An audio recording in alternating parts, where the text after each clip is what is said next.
보내드리고요. 또 기자들과 함께 진행하도록 하겠습니다. 뉴스브리핑 출발합니다. 네, 뉴스브리핑 신두식 기자와 함께하겠습니다. 신두식 기자. 네. 조금 전에 들어온 소식부터 제가 물어볼게요. 예. 더불어민주당이 해병대원 특검법을 본회의에 상정했는데 국민의힘이 무제한 토론에 돌입을 했네요. 예. 더불어민주당이 주도하는 최상병 특검법이 오늘 국회 본회의에 상정되면서 이틀째 대정부 질문이 파행을 빚었습니다. 우원식 국회의장은 오늘 오후 3시 9분쯤 본회의가 개회되면서 민주당 요구를 받아들여서 대정부 질문에 앞서서 최상병 특검법을 먼저 상정했습니다. 국민의힘은 정쟁용 특검법 처리를 위한 본회의에 동의할 수 없다고 반발하면서 필리버스터에 돌입했습니다. 필리버스터가 시작되면서 오늘 경제 분야 대정부 질문은 무산됐죠. 본회의장에 대기 중이던 한덕수 국무총리와 국무위원들도 퇴장했습니다. 어제 정치, 외교, 통일안보 분야 대정부 질문도 민주당 김병주 의원의 정신 나간 국민의힘 의원들 발언을 둘러싸고 여야가 충돌을 빚으면서 파행을 빚었는데요. 당분간 여야의 대치가 계속될 것으로 그렇습니다. 전망되고 있습니다. 무제한 토론을 한 다음에 제가 볼 때는 내일 오후나 돼야 이제 이 최상병 특검법이 어떻게 될지 정해질 것 같습니다. 자, 그리고 오늘 또 하반기 경제정책 방향이 발표됐는데 이 중장기 경제 비전이라고 할 수 있는 로드맵이 제시가 됐죠? 네, 정부는 오늘 관계부처 합동으로 역동경제 로드맵과 2024년 하반기 경제정책 방향을 발표했습니다.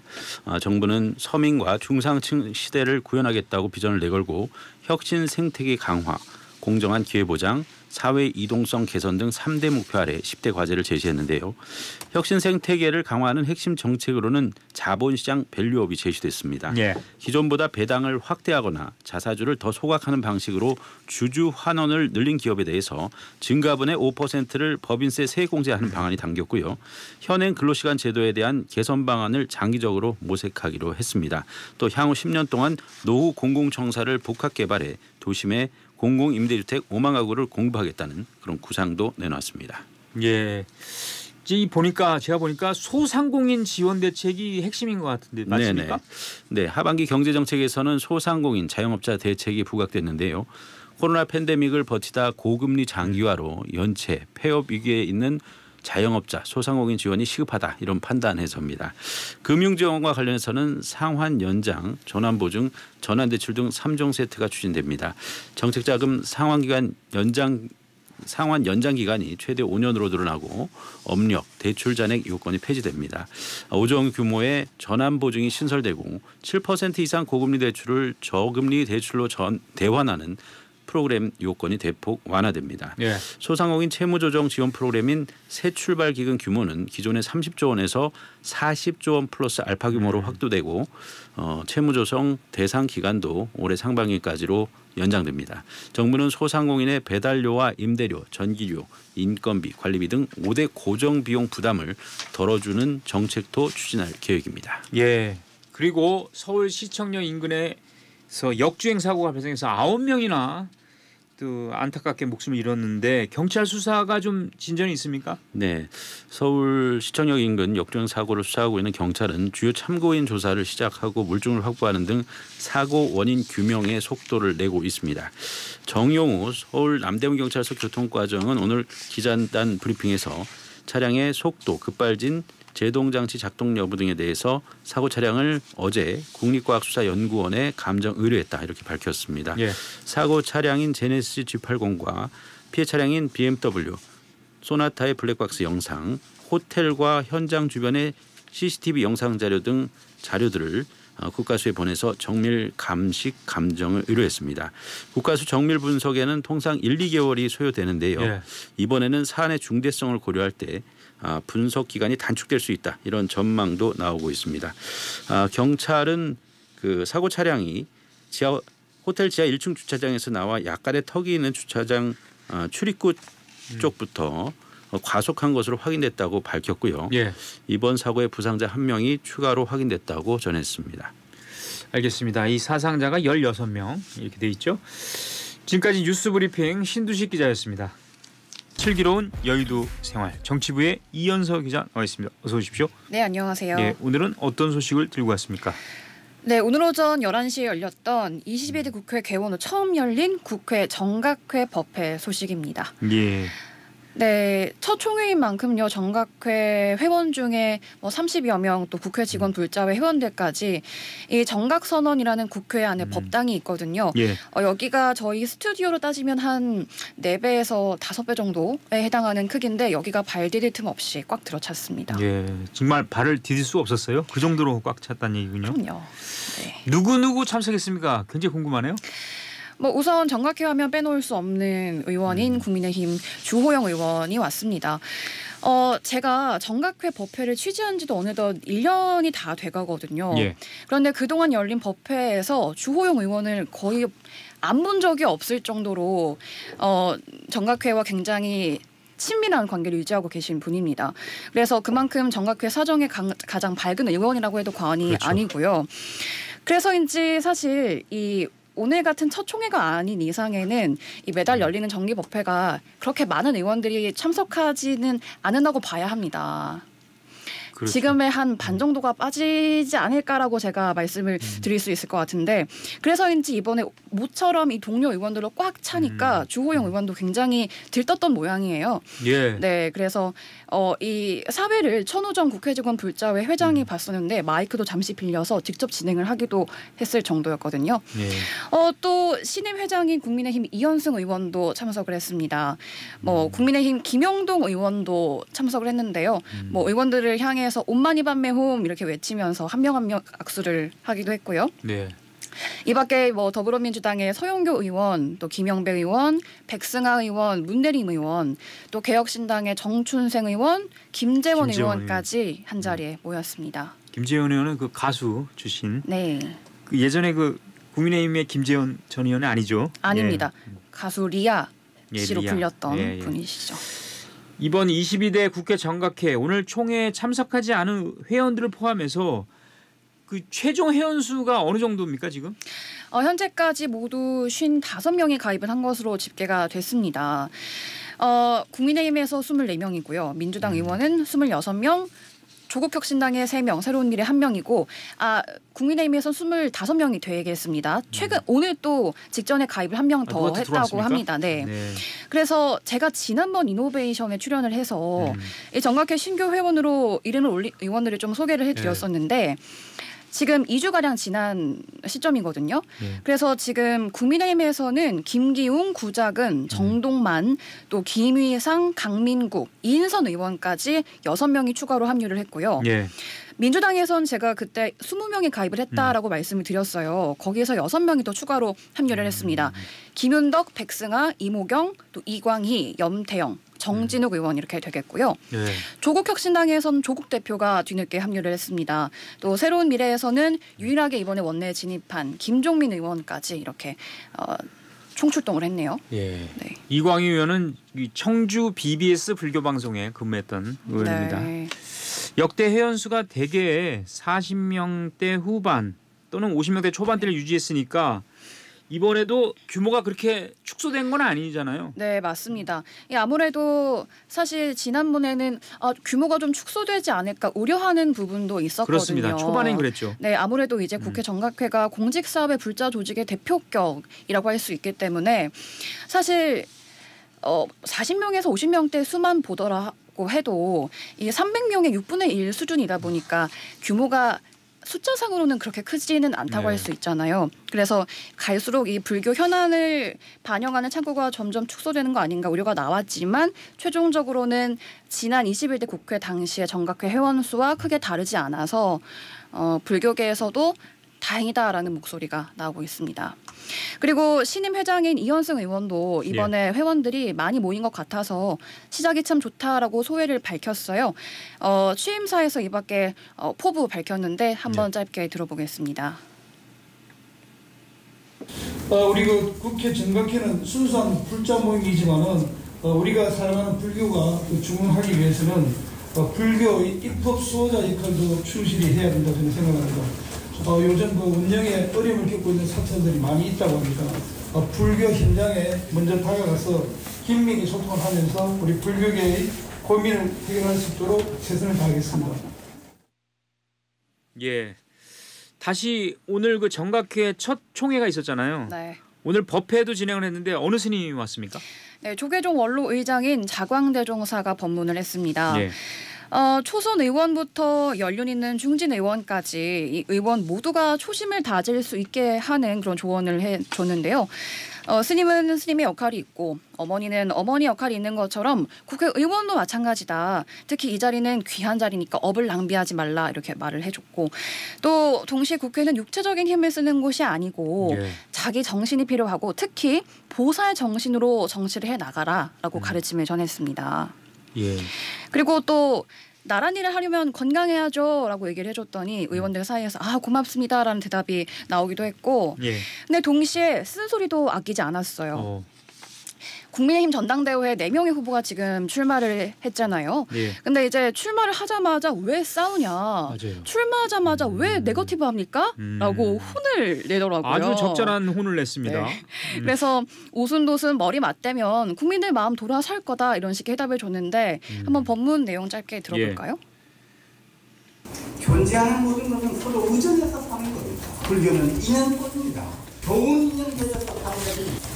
전국 각지에서 모여서 오신 분들이 있지 않습니까? 대표 끝만 모인 장소가 아닌 여기에 화목하게 의논하는 문화가 사라졌다. 얼마나 불행하겠습니까? 오손도손 상의해서 좋은 방안을 도출해내는 그런 장소로서 기능을 상실했다면 얼마나 이게 나쁜 장소입니까? 네, 이렇게 뭐 정치 현안과 관련된 조언과 함께요. 자광대종사가 동국대학교 이사장으로 재직했었는데 예. 취임 전에 월급을 1,000만 원으로 제의를 받았었대요. 예. 근데 그러면서 했던 말이 아니 국회의원보다 많지 않냐 나는 500만 원만 받겠다 이렇게 했더니 국회의원보다 적습니다라는 답을 들었다고. 그래서 순간 이 법당안이 조금 머쓱해지는 네. 그런 느낌이 있었고요. 네. 또 주호영 의원과의 과거 인연도 소개를 했습니다. 스님이 이제 광주 군사시설인 상무대의 종 참모로 재직을 했었는데 이때 광주에서 가장 맛있다고 하는 떡을 선물을 했대요. 근데 그때 주호영 의원이 그 떡을 어쩜 그렇게 맛있게 먹는지 그 장면이 아직도 기억이 생생하게 난다라는 에피소드를 전하기도 했습니다. 예. 네. 정각회 앞으로 기대가 되는데요. 앞으로 뭐 활동 계획 좀 나온 게 있습니까? 네, 우선 정각회는 항상 매달 정기법회를 열고 또 스님들을 초청해서 법문을 청해 듣고 있어요. 당장 8월은 휴가철이라서 잠시 한 달 쉬어가기로 했고 휴가라서. 네, 9월부터 법회가 다시 시작이 된다고 합니다. 이 밖에 뭐 선명상 프로그램, 경전 공부 모임, 또 선택학 체험 등 준비하고 있는 것들이 많기 때문에 앞으로 회원들이 참여를 많이 할 것으로 기대가 되고요. 예. 앞서 언급했던 것처럼 불교계와 정치권의 가교 역할을 하고 있기 때문에 앞으로 또 입법 차원에서 이 정각회 소속 의원들이 불교 현안을 얼마나 좀 끌어올릴지 이걸 또 집중적으로 지켜볼 대목이라고 할 수 있겠습니다. 예. 앞으로 기대해 보겠습니다. 이 새벽에 이렇게 무술도 하고 뭐 이러던데 그런 네. 것도 하겠다는 얘기죠? 그렇겠죠. 예. 네, 지금까지 슬기로운 여의도 생활 이연서 기자였습니다. 수고했습니다. 네, 감사합니다. 법제의 주요 이슈 판결 풀어드리는 시간이죠. 법조 출입하는 배재수 기자가 나와 있습니다. 어서 오십시오. 안녕하세요. 예, 오늘 첫 번째 주제 어떤 겁니까? 친족 상대로의 상도례 헌법 불합치화 개정입니다. 예, 이게 많은 분들이 관심이 많습니다. 네. 자, 이 방송인 박수홍 씨, 전 골프 선수 박세리 씨 가족 이야기로 친족 상도례라는 개념이 알려지게 됐는데 친족 상도례 개념부터 좀 설명해 주십시오. 네. 친족 상도례는 이 헌법 제328조에서 규정하는 개념입니다. 친족 상도례, 친족 그리고 이제 한자로 서로 상자에 도둑도자 써가지고 도둑도자. 예. 직계 혈족이나 배우자, 동거 친족 또 동거 가족 등 친족 사이의 재산 범죄는 처벌하지 않는다 이런 이제 특례를 말한다고 할 수 있겠습니다. 예. 이 부모 자식이나 배우자 또 같이 사는 가족이나 친족에 대해서는 절도 사기나 횡령, 배임 등의 재산 범죄는 면제해 준다 이런 뜻인데요. 그렇죠. 친형을 비롯한 가족이 수십억 원의 재산을 가로챘다는 이 방송인 박수홍 씨 사례나 예. 또 아버지 빚을 수차례 갚아왔다는 이 박세리 씨의 사례가 여기에 해당된다고 할 수 있겠습니다. 예. 이런 얘기가 있잖아요. 법은 문지방을 넘지 않는다. 그러니까 같이 살고 있는 가족이 다른 가족의 돈을 떼어먹는다고 해서 그걸 어떻게 법적으로 처벌하느냐 이런 얘기인데 맞습니다. 자 이런 친족 상돌의 법이 도입된 시기나 취지를 좀 먼저 알아봐야 될 것 네, 같습니다. 도입된 시기를 보면 네. 1953년에 도입됐거든요. 벌써 71년이 된 법입니다. 이 법이 만들어질 당시에는 6.25 전쟁 직후여서 전후 복구 시기인 만큼 가까운 친족에게 이제 재산을 공동으로 관리하는 경우가 많았고요. 예. 특히 이제 문중이나 가부장의 권한이 어느 때보다 센 시기였기 때문에 아버지와 문중 어른에 의해 재산 분배가 이루어지던 때이기도 했습니다. 그렇다 보니까 이제 기본적으로 친족 사이의 재산 범죄에 대해서는 국가가 개입하기보다는 이 가족 내부의 결정을 존중하겠다는 취지가 담긴 법이라고 보면 되겠습니다. 그렇습니다. 이렇게 오래된 관습법이라는 얘기인데 그래서 근데 사실 지금이랑 맞지 않아요. 왜냐하면 가족이라고 해서 다 이거 용인을 해야 되느냐 이런 얘기가 시대의 변화에 따라서 그래서 이걸 반영해서 헌법재판소가 친족 상돌의 조항이 헌법에 어긋난다 이렇게 결정 내린 건가요? 네. 헌법 불합치 결정을 내린 건데요. 예, 지난달 27일 형법 제328조 1항 이 친족 상돌의 조항에 대해서 재판관 전원 일치 의견으로 이 헌법 불합치 결정이 내려졌습니다. 요즘 가족의 형태가 이제 다양화되면서 뭐 예전 같은 가족 유대나 또 재산에 대한 개념도 많이 달라졌지 않습니까? 네. 특히 그런 변화 환경에서 이제 이를 악용하는 이 가족 간 재산 범죄가 많아져서 가족 간 착취라는 단어도 이제 나오고 있는데요. 이번 이제 헌법소원을 제기한 지적장애 3급 장애인인 김모 씨의 경우도 그렇습니다. 네. 이 김 씨는 아버지가 돌아가시고 함께 살던 삼촌 부부가 이 퇴직금과 상속재산 약 2억 원을 빼돌렸다고 고소를 했는데 이게 이제 친족상돌회법에 적용이 돼서 검찰 기소조차 되지 않았습니다. 예. 이 또 다른 청구인인 최모 씨 역시 이 동생 부부가 치매를 앓던 어머니 명의의 예금을 빼돌렸다고 고소했지만 같은 이유로 불송치돼서 수사 단계부터 이제 처벌 기회가 사라졌습니다. 예. 이와 관련해서 이제 헌재는 형법 제328조의 해당 조항이 현저히 불합리하거나 불공정한 것이어서 이 형사 재판의 재판 절차 진술권을 침해한다면서 헌법 불합치 결정을 내렸습니다. 헌법재판소 이진 공보관의 말을 한번 들어보겠습니다. 이번에 헌법재판소는 친밀한 가족 구성원 사이에 좀 수인 가능한 수준의 재산 범죄에 대한 특례 필요성을 여전히 인정하면서도 다만 현행 친족상돌의 조항은 그 적용 범위가 지나치게 넓고 또 일률적으로 형을 면제하도록 하는 것이 문제라고 보았습니다. 그래서 과거와는 다르게 지금은 핵가족 비중이 높고 또 취약한 지위에 있는 가족 구성원에 대한 좀 경제적 착취가 발생하는 경우 등을 고려해서 이제는 실질적인 가족 간의 관계나 그 피해 정도 또는 피해자의 처벌 의사 등을 고려해서 필요시에는 형사소추가 가능하도록 입법이 개선될 필요가 있다고 판단했습니다. 네, 인서트가 좀 길었습니다. 예. 네. 꽤 기네요. 다만 이제 현재는 형법 제328조 1항에 담긴 그러니까 친족, 이 부모 자식이나 배우자, 뭐 같이 사는 친족이나 가족을 제외하고 예. 다른 친족이 저지른 재산 범죄에 대해서는 이 고소가 있어야만 기소 가능하다는 이 제2항에 대해서는 그대로 합헌 결정 내렸습니다. 예. 제 주위에도 뭐 치매에 걸린 노무의 예금을 자녀가 빼돌리고 뭐 이런 경우인데 이런 건 이제 당연히 문제 삼아야 된다 그런 뜻이고요. 네. 지금 들어보니까 헌법 불합치 판결이 난 1항의 조항만 고치면 되는 거 아닌가요? 네, 맞습니다. 이 내년 말까지 국회에 관련 대체 입법을 마련하라고 주문을 했고요. 다만 이제 해당 조항이 헌법 불합치라고 해서 과거 위반 사항까지 소급이 돼서 처벌되는 건 그건 아닙니다. 아니죠. 예. 어쨌든 이제 국회가 내년 말까지 대체 입법을 만들어야 하는데 그동안 이제 국회 차원의 여러 노력이 있었지만 좀 실패가 있었고요. 예. 여전히 또 그 우리 사회 가족의 가치를 중시하는 문화도 있고 또 국가 개입의 최소화 목소리도 좀 높아서 뭐 쉽지만은 않아 보입니다. 때문에 이제 헌재가 이번 합헌 판단을 이제 내린 그 2항처럼 1항도 이 고소를 해야만 기소할 수 있는 조항으로 바꾸지 않을까 이런 보수적인 관측도 좀 있습니다. 그러니까 이미 일어난 일은 어떻게 할 수가 없네요. 이미 지나간 거예요. 그렇습니다. 그건. 예, 소급이 박수호 안 씨나 뭐 박세리 씨 사항 이제 그건 안 돼요? 예 처리가 안 되는 하니까. 거죠. 예. 자, 두 번째 언박싱.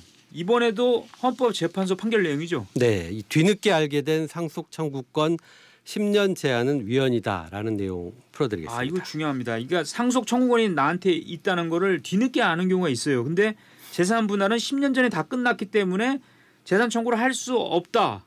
맞습니다. 그거에- 이게 이제 어긋난다. 그러면 안 된다는 얘기예요? 예. 사례를 들으시면 더 잘 이해가 될 것 같은데요.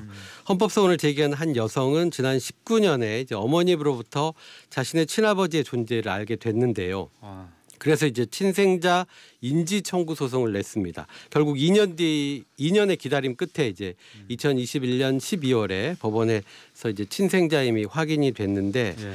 그런데 이제 친아버지가 1998년에 사망을 한 겁니다. 예. 이미 재산 분할이 이루어진 거고 또 23년이나 세월이 흘렀기 때문에 다른 상속인에게 이제 재산을 나눠달라고 하는 이 상속분 가액 지급 청구권을 행사할 수 없게 된 거죠. 그래서 이제 이분이 현행 민법이 재산권을 침해한다면서 헌법소원을 냈습니다. 그러니까 자신이 상속인이라는 걸 늦게 안 게 자신 잘못이에요? 그건 아니잖아요. 그렇죠. 그러니까 이것은 그 상속인을 뒤늦게 안 그 여성분의 손을 들어준 거죠. 네. 예. 억울하니까 이제 네. 헌재가 이제 여성의 손을 들어준 건데 민법 제 999조 2항과 그 1014조와 관련된 내용인데요. 민법 제 999조 2항은 상속회복 청구권은 침해를 안 날부터 3년, 상속권 침해 행위가 있는 날로부터 이 침해라고 얘기하니까 좀 어감이 안 좋은데 안 좋네요. 예, 그러니까 이제 재산 분할이 이루어진 날이라고 할 수 있겠죠. 그로부터 이제 10년이 경과하면 소멸한다고 돼 있습니다. 또 민법 제 1014조는 나중에 공동 상속인이 된 사람이 상속 재산 분할을 청구할 때 이 상속 분에 상당한 가액 지급을 청구할 권리가 있다는 내용인데요. 그런데 이제 문제는 민법 제 999조 2항 가운데 이 뒷부분이죠. 상속회복 청구권은 상속권 침해가 있는 날, 그러니까 재산 분할이 이루어진 날로부터 10년이 경과하면 소멸한다, 이 부분인데 예. 이게 이제 나중에 추가된 공동 상속인에게는 이 조항이 적용되면 이게 헌법에 어긋난다는 거죠. 그래서 이제 지난달 27일 재판관 7대 2의 의견으로 위헌 결정이 났습니다. 예. 이 풀어보면 나중에 추가된 공동 상속인이 된 사람에게 이 가액 반환의 방식으로 상속권을 보상해 주겠다는 게 입법 취지와 반대된다는 거고요. 예. 또 이제 재산을 뺏기게 되는 기존 공동 상속인도 이제 당혹스럽겠지만 이 상속 재산이라는 게 노력 없이 대가 없이 얻어지는 재산 아니겠습니까? 예. 추가된 공동 상속인의 상속권 회복을 박탈할 정도는 아니기 때문에 이 위헌이다라고 본 겁니다. 법률사무소 선율의 김현옥 변호사의 말 한번 들어보겠습니다.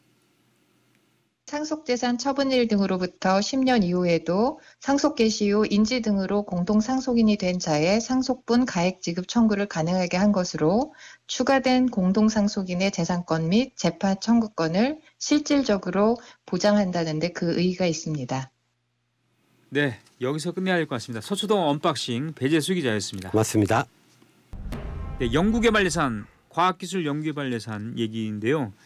참 시끄러웠어요. 근데 정부가 내년도 주요 R&D 예산 규모를 이제 발표를 했죠, 최근에. 네, 그렇습니다. 예. 먼저 정부가 밝힌 내년도 주요 R&D 예산 규모를 보면요. 예.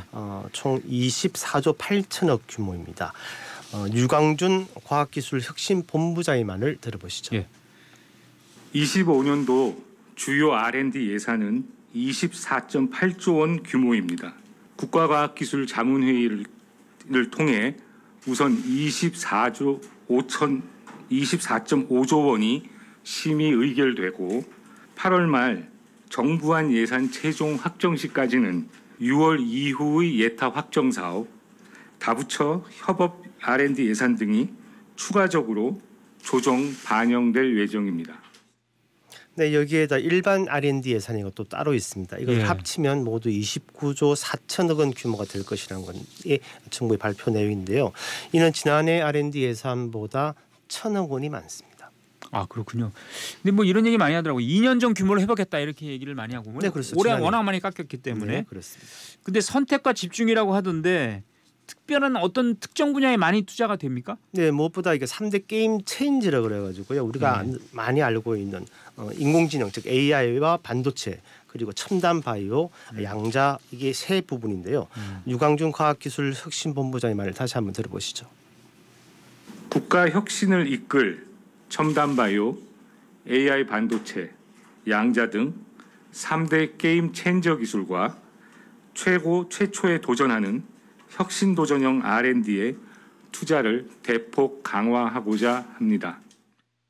먼저 AI와 반도체 부분에서는 투자 1조 원 시대가 열리고요. 예. 현재 빅테크 주도의 AI 생태계 한계를 극복하고 판도를 뒤바꿀 차세대 AI의 투자가 확대됩니다. 첨단 바이오의 경우에는 반도체를 이어나갈 초거대 미래 산업으로 육성한다 이런 전략입니다. 그리고 양자의 경우는 선도국을 추격할 수 있도록 양자 핵심 기술 확보에 투자를 확대하게 됩니다.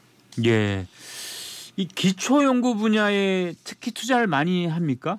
네, 그렇습니다. 이 예. 기초 연구 분야가 대학원생들이나 포박해가지고 박사 후 과정 사람들이 가장 큰 피해를 입었다고 주장하는 부분이기 그렇죠. 때문에 정부가 아무래도 이 부분에 심의를 기울인다고 이렇게 발표하고 있습니다.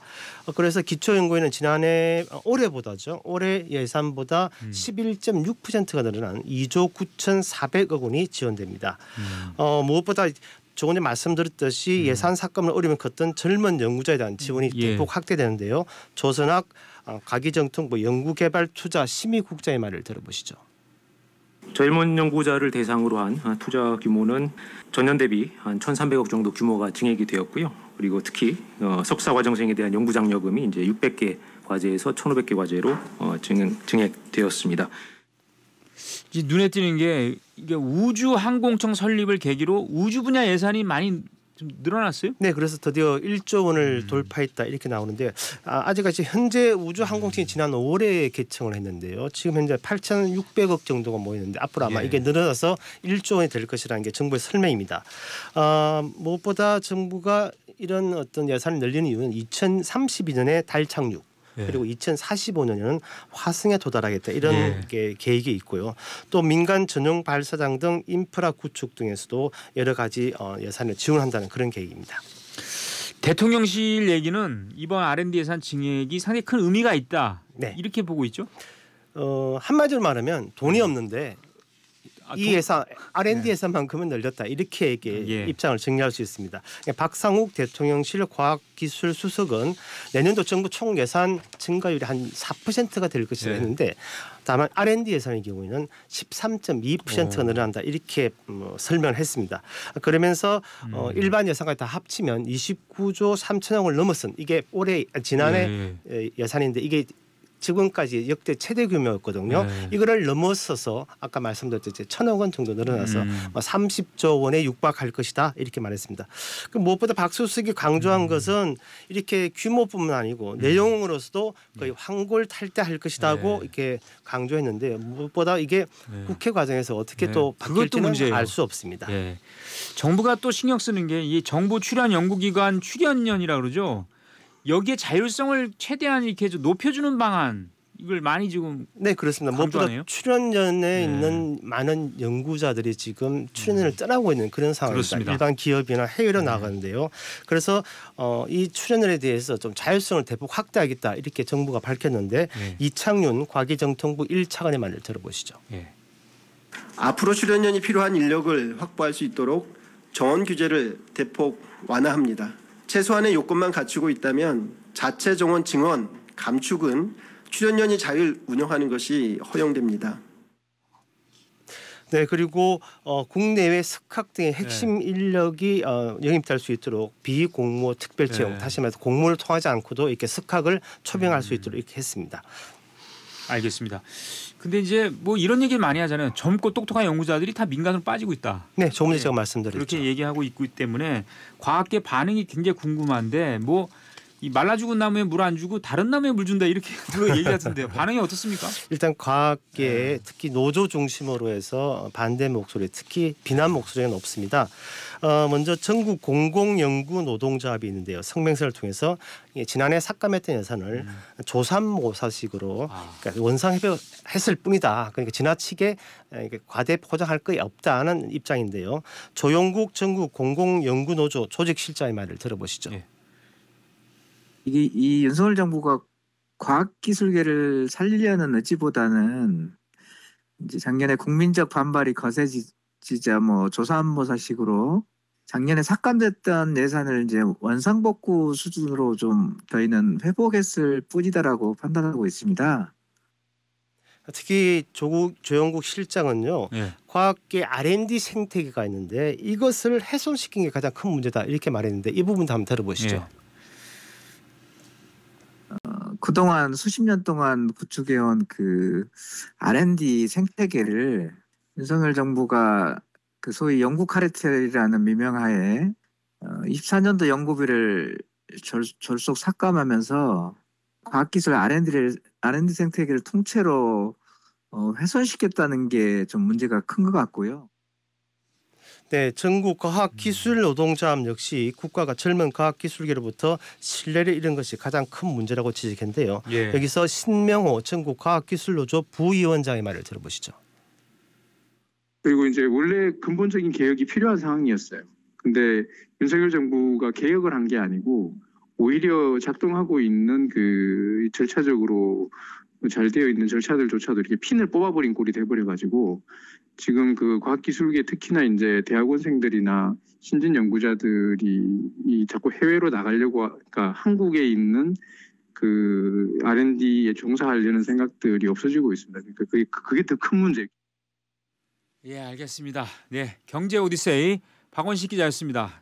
이어서 날씨 이지영 캐스터가 전해드립니다.